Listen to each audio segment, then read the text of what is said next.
Владимирович, мы жители Московской области, город Подольск, района Силикатное, просим запретить открытие и работу многофункционального миграционного центра в густонаселенном районе по адресу Подольск, улица Профсоюзная, дом 1.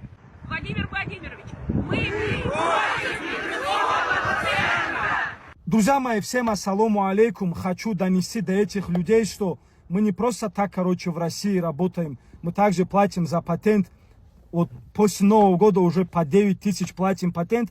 И за счет нашего патента, вот эти бабушки, которые собрались, вы получаете, пенсию и так далее. Я просто не понимаю ваше недовольство, что вы все такие недовольные, такие хмурые, вечно против мигрантов, какую-то херню говорите.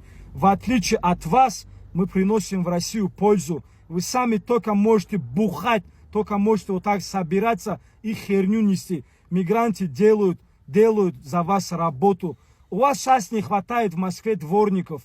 Почему не выходите, не работаете? Сказать вам почему? Потому что копейки платят 35 тысяч, 45 тысяч рублей.